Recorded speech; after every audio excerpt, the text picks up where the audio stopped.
Hello, I'm Severin Suzuki speaking for ECHO, the Environmental Children's Organization. We're a group of 12 and 13-year-olds trying to make a difference.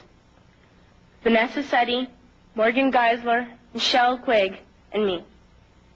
We've raised all the money to come here ourselves, to come 5,000 miles to tell you adults you must change your ways.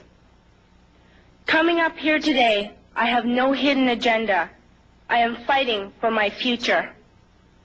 Losing my future is not like losing an election or a few points on the stock market. I am here to speak for all generations to come. I am here to speak on behalf of the starving children around the world whose cries go unheard. I am here to speak for the countless animals dying across this planet because they have nowhere left to go.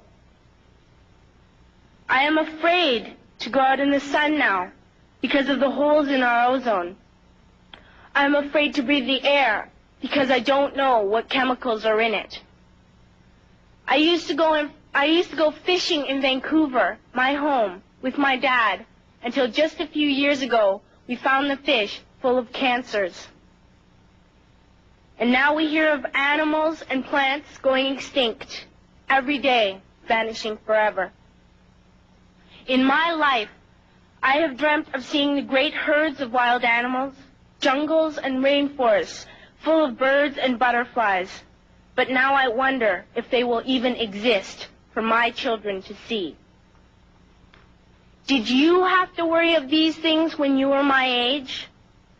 All this is happening before our eyes, and yet we act as if we have all the time we want and all the solutions. I'm only a child, and I don't have all the solutions. But I want you to realize, neither do you. You don't know how to fix the holes in our ozone layer. You don't know how to bring the salmon back up a dead stream. You don't know how to bring back an animal now extinct. And you can't bring back the forest that once grew where there is now a desert. If you don't know how to fix it, please stop breaking it. Here, you may be delegates of your government, business people, organizers, reporters, or politicians, but really, you're mothers and fathers, sisters and brothers, aunts and uncles, and all of you are someone's child. I'm only a child, yet I know we are all part of a family. 5 billion strong. In fact, 30 million species strong. And borders and governments will never change that. I'm only a child, yet I know we are all in this together and should act as one single world towards one single goal. In my anger, I am not blind, and in my fear, I am not afraid of telling the world how I feel. In my country, we make so much waste. We buy and throw away, buy and throw away, buy and throw away, and yet northern countries will not share with the needy. Even when we have more than enough, we are afraid to share. We are afraid to let go of some of our wealth. In Canada, we live the privileged life, with plenty of food, water, and shelter. We have watches, bicycles, computers, and television sets. The list could go on for 2 days. 2 days ago, here in Brazil, we were shocked when we spent time with some children living on the streets. This is what one child told us. I wish I was rich. And if I were, I would give all the street children food, clothes, medicines, shelter, and love and affection. If a child on the streets who has nothing is willing to share, why are we who have everything still so greedy? I can't stop thinking that these are children my own age, that it makes a tremendous difference where you are born.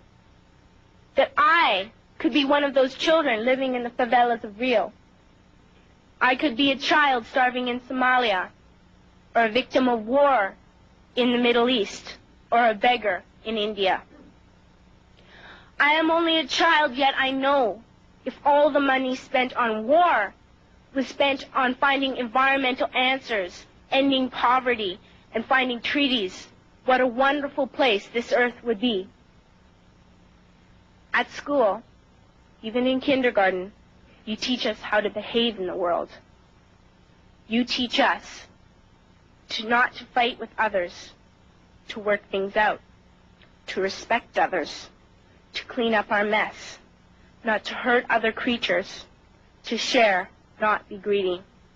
Then why do you go out and do the things you tell us not to do? Do not forget why you are attending these conferences, who you're doing this for. We are your own children.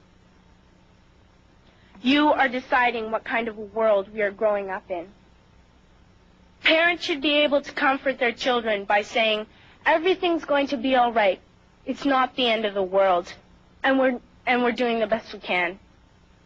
But I don't think you can say that to us anymore. Are we even on your list of priorities? My dad always says, you are what you do, not what you say. Well, what you do makes me cry at night. You grown-ups say you love us, but I challenge you, please, make your actions reflect your words. Thank you.